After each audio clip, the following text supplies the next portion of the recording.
그리스도 중심으로 성경 읽기 리딩 지저스 4. 다시 일으키시는 하나님. 서문. 심판과 멸망의 잿더미를 다시 일으키시는. 리딩 지저스 4에서 살펴볼 책은 구약 성경의 선지서입니다.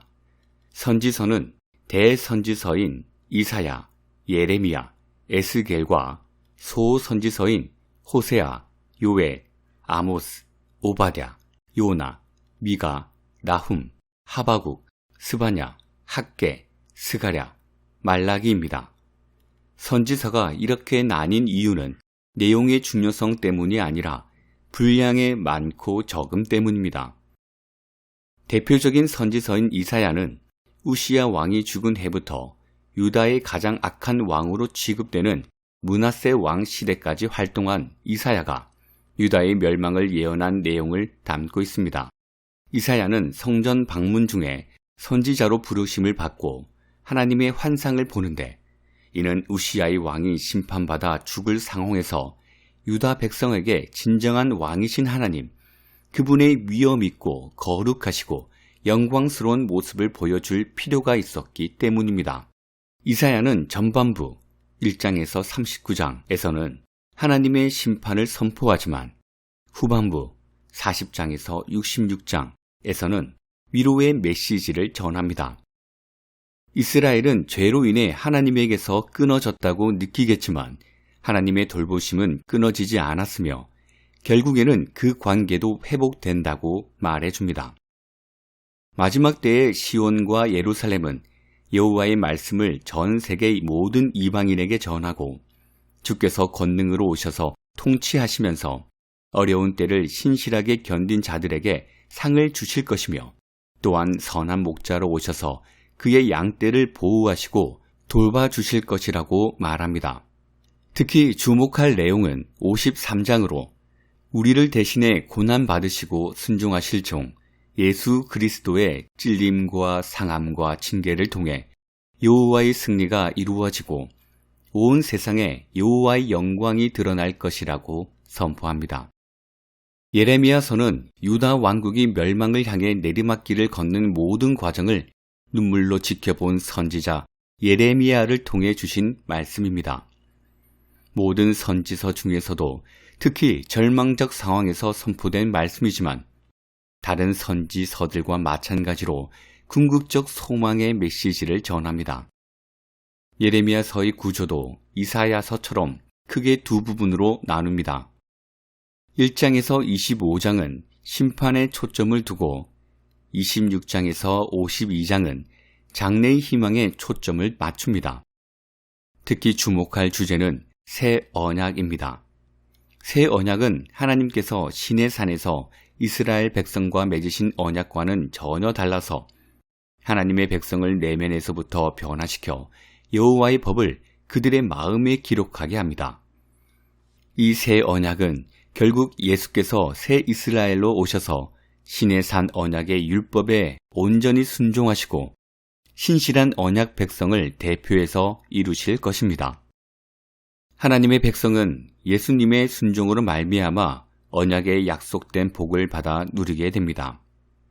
그런 면에서 새 언약도 일종의 행위 언약인데, 다만 우리의 행위가 아니라 우리를 대신하여 순종하신 예수 그리스도의 행위입니다.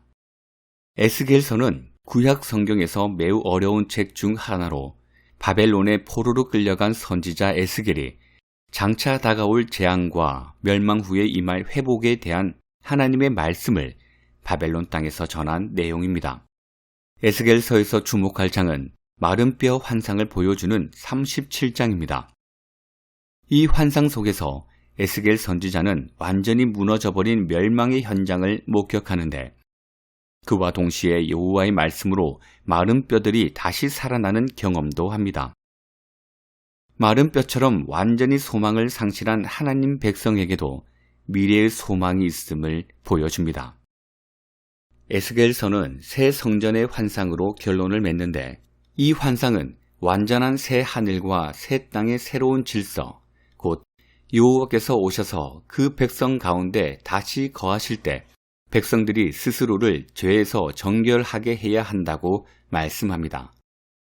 여호와께서 정결하게 하심은 에스겔서의 새 성전으로 오실 예수 그리스도께서 실제로 오심으로 성취됩니다. 다니엘서는 한글 성경이나 영어 성경에서는 대선지서에 속하는 듯하지만 역사적으로는 선지서에 해당하지 않습니다. 그 이유는 유대교의 구약 성경 배치에서 다니엘서가 선지서가 아닌 성문서에 포함되어 있고 내용 역시 순수한 예언보다는 역사 이야기와 묵시가 섞인 형태이기 때문입니다.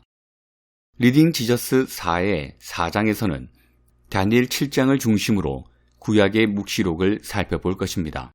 성경적 묵시록이란 현 시대의 종말을 보여주는 하늘의 계시, 곧 신자들을 위로하고 권면하기 위해 복합적이고 신비로운 이미지로 펼쳐지는 하늘의 계시를 말합니다.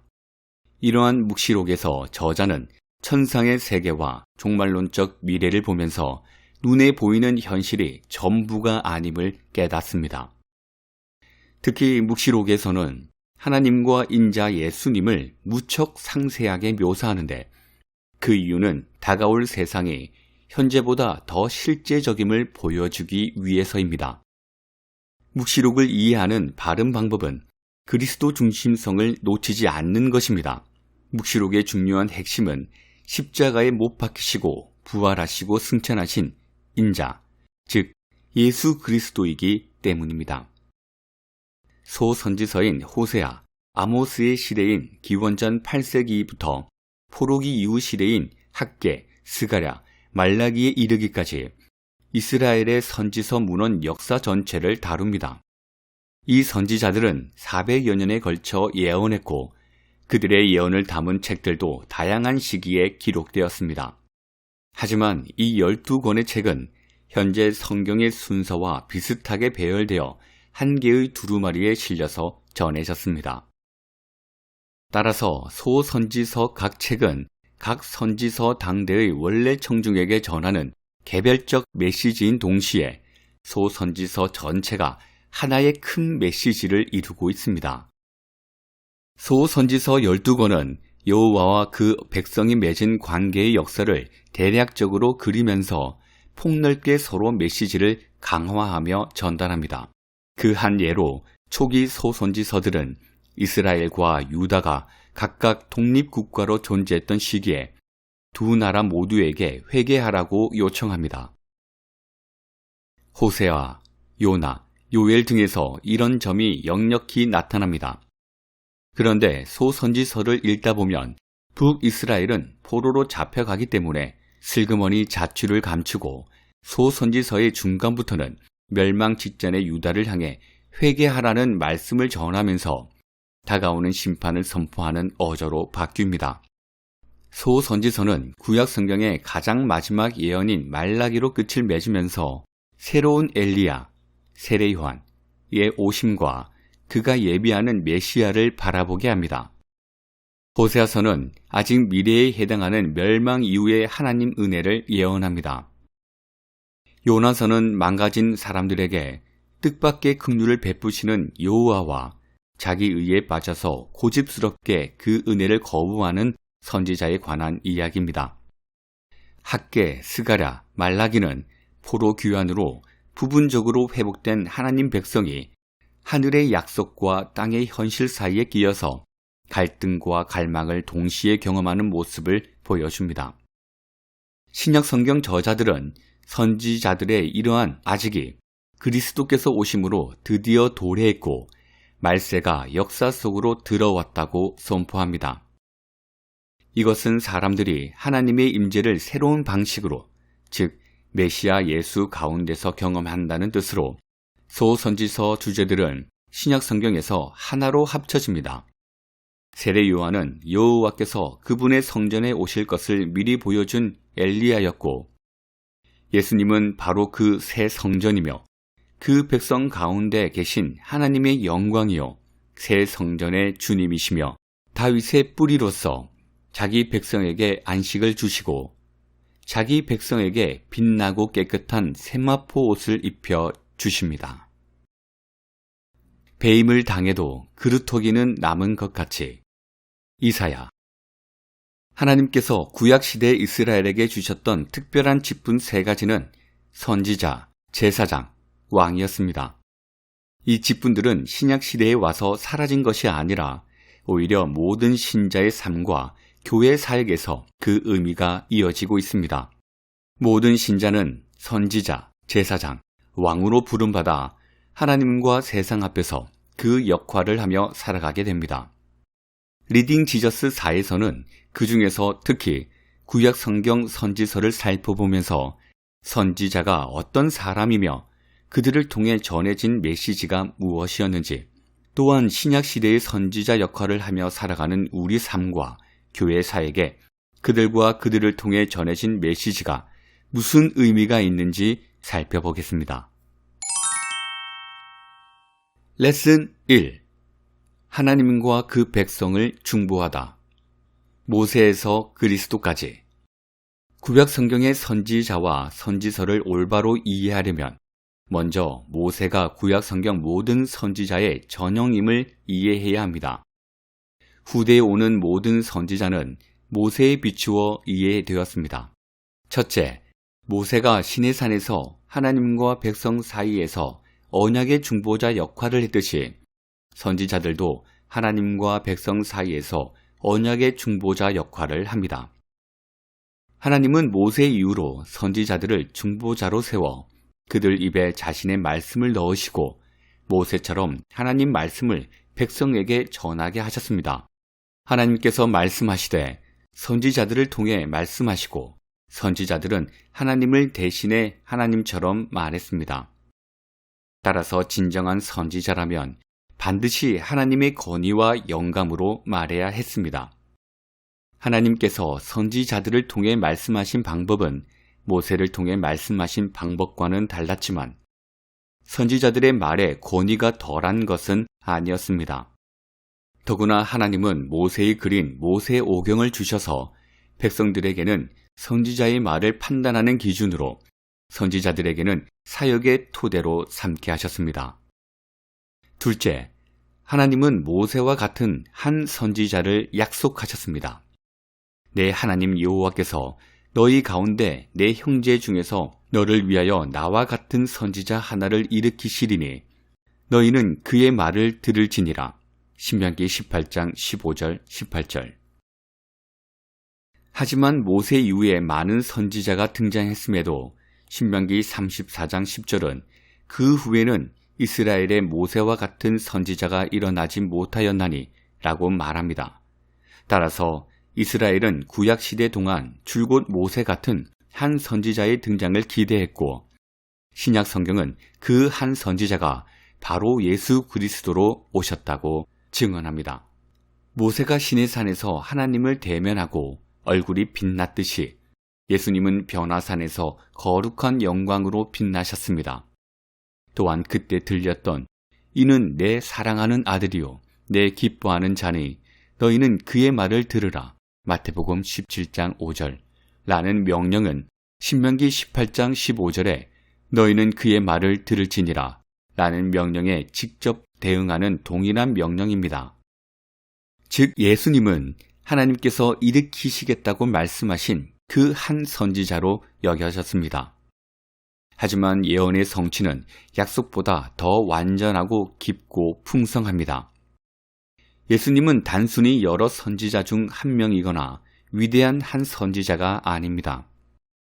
히브리서 저자가 전하듯이 옛적에는 하나님께서 선지자를 통해 백성에게 말씀하셨다면 마지막 때에는 그 아들을 통해 말씀하십니다.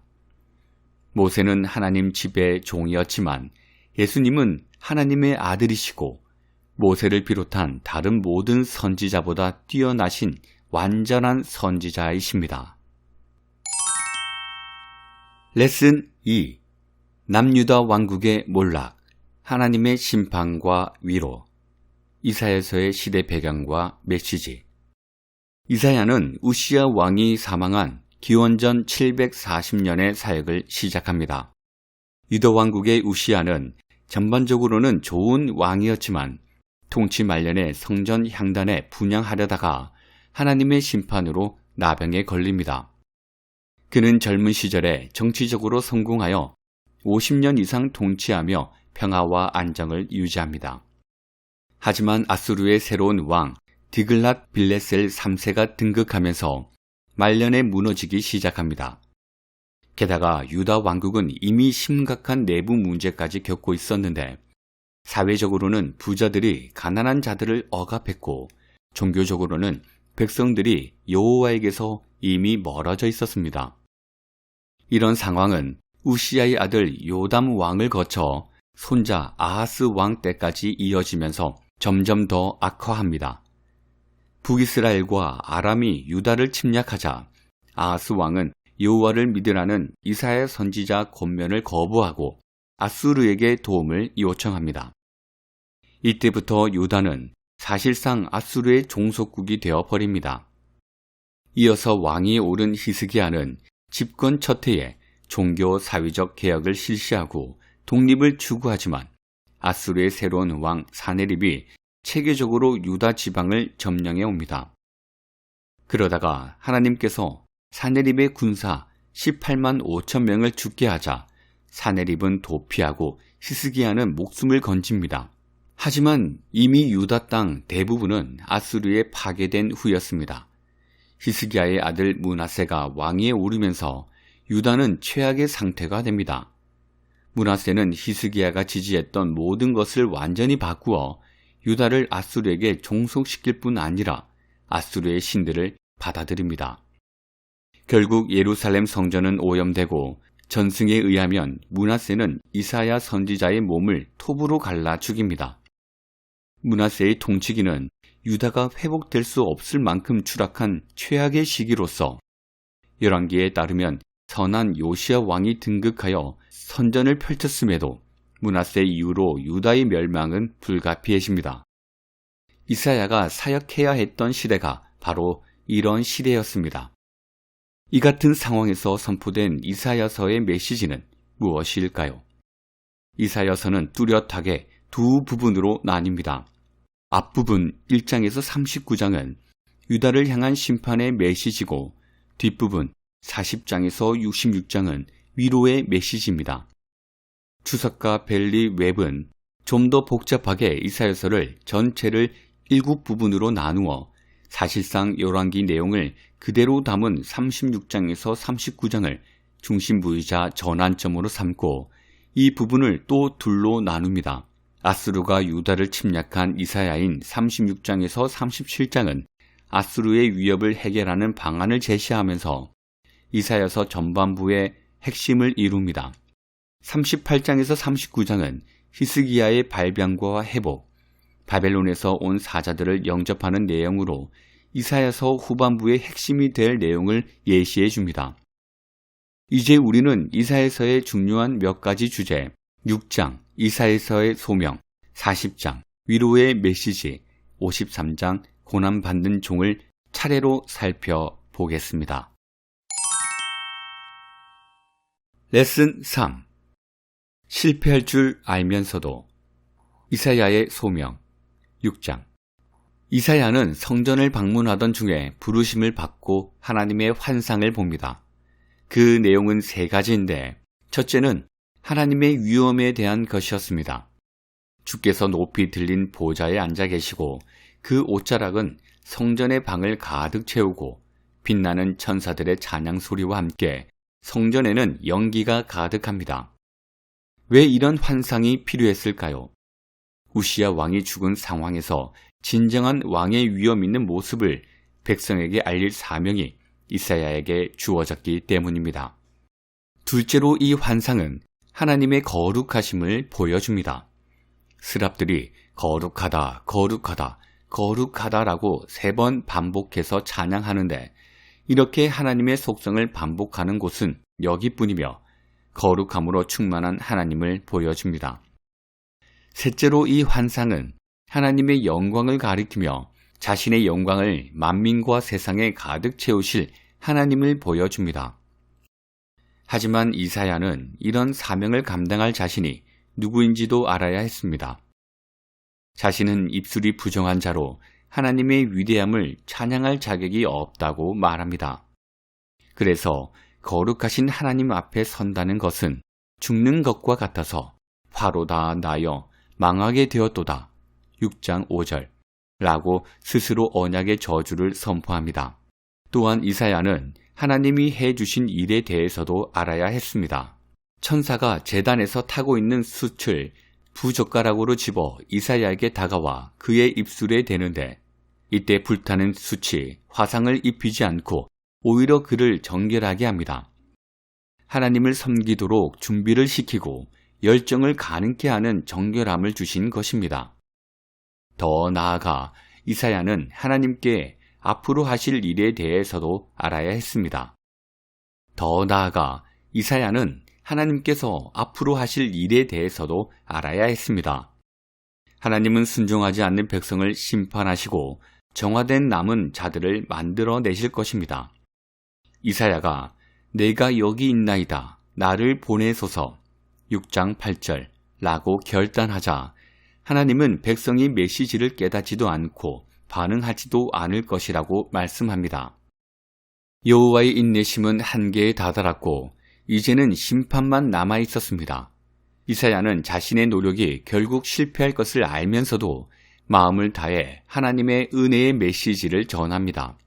백성의 죄는 반드시 심판을 받아야 하겠지만 주님은 심판이 아니라 소망이시며 백성들은 나무처럼 배임을 당하여도 그 그루터기는 남을 것이라고 전합니다. 이처럼 이사야 선지자는 이스라엘의 하나님 말씀을 전하는 사람인 동시에 여호와 앞에서 이스라엘을 대표합니다. 그는 백성들처럼 입술이 부정한 자였지만 그의 죄는 제단에서 핀 숯으로 제거되고 깨끗해집니다. 백성들은 하나님의 심판을 받겠지만 선지자가 정결해진 이 경험은 다른 결론을 기대하게 합니다. 그루터기에 해당하는 최소한의 사람들이 이사야처럼 자기 죄를 고백하고 여호와께 정결하게 해달라고 구한다면 그들의 죄도 깨끗해져서 정결한 자로 바뀔 것입니다. 레슨 4. 하나님은 자기 백성을 아끼시며 구해내신다. 위로의 메시지 40장 39장까지 선포된 심판의 메시지를 바탕으로 이사야서는 위로의 메시지를 시작합니다. 40장은 유배기에 이스라엘이 던졌던 두 핵심 질문을 다루는데 1절에서 11절은 우리의 죄가 우리를 하나님으로부터 갈라놓았는가? 라는 질문을 12절에서 26절은 우리의 주방은 이스라엘의 하나님보다 바벨론의 신들이 더 강하다는 증거인가? 라는 질문을 던졌고 27절에서 31절에서는 그에 대한 결론을 내립니다. 첫 구절이 40장 전체 분위기를 형성합니다. 거룩하다, 거룩하다, 거룩하다가 여호와의 거룩하심을 강조했듯이 위로하라, 내 백성을 위로하라 라고 반복하며 이사야의 강렬한 소명을 드러냅니다. 또한 하나님은 그들을 내 백성이라고 부르고 자신을 너희의 하나님이라 칭하면서 죄로 인해 하나님의 임재에서 분리된 듯 느껴져도 하나님의 돌보심은 끊어지지 않았고 관계도 회복될 것이라고 말씀합니다. 그들이 죄값을 배로 받았다는 것은 그들 죄에 상응하는 대가가 정확히 치러졌다는 뜻입니다.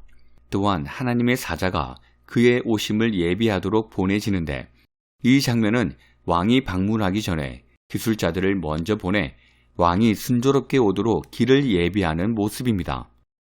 또한 여호와의 영광이 나타나고 모든 육체가 그것을 함께 보리라 라는 말씀은 이 사건이 반드시 이루어질 것을 증명합니다. 여호와의 말씀은 영원하기 때문입니다.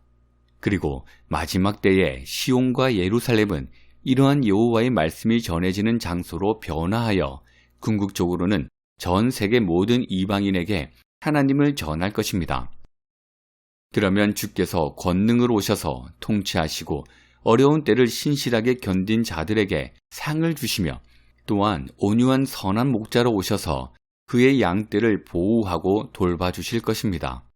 이 주제는 12절, 31절에서 계속 이어지는데 12절에서 26절은 여호와의 위대하심을, 27절에서 31절은 여호와의 은혜를 설명합니다. 사실 40장 전체는 27절의 질문, 내 길은 여호와께서 숨겨졌는가에 대한 답입니다. 즉 하나님께 버림받았다고 느끼고 하나님에게서 쫓겨났다고 느끼고 삶이 기대한 대로 이루어지지 않는 이에게 전하는 위로입니다. 여호와는 자기 백성을 매우 아끼시며 그들의 공경을 알고 계시며 그들을 구할 능력 또한 있는 분입니다. 그래서 역사상 한 번도 바벨론이나 아수르에게 포로로 잡혀간 사람들이 돌아온 기록이 없지만 여호와께서는 여호와를 기대하며 의지하고 기다리는 자들을 돌아오게 하시고 구원하실 것입니다. 그 소식은 자신이 하나님의 심판을 받아 마땅하다고 인정하는 자들, 타락한 세상에 살면서 죄의 아픔을 느끼는 자들, 이사야처럼 자신의 죄가 십자가를 통해 용서받았다는 사실을 아는 자들에게는 정말로 좋은 소식일 것입니다. 레슨 5. 죄와 사망을 이기고 승리하려면 고난받는 종 53장. 이사야 40장은 이제 53장으로 연결됩니다. 정확히 말하면 하나의 문학적 단위인 52장 13절부터 53장 마지막 절까지는 석절식 5단락으로 나뉘고 가운데 단락을 전환점으로 하는 대차대구법 구조로 배열되어 있습니다. 첫째 단락과 다섯째 단락은 종의 승리에 초점을 맞추고 둘째 단락과 넷째 단락은 고난받는 종의 현실에 집중하고 셋째 단락은 고난의 이유를 밝힙니다.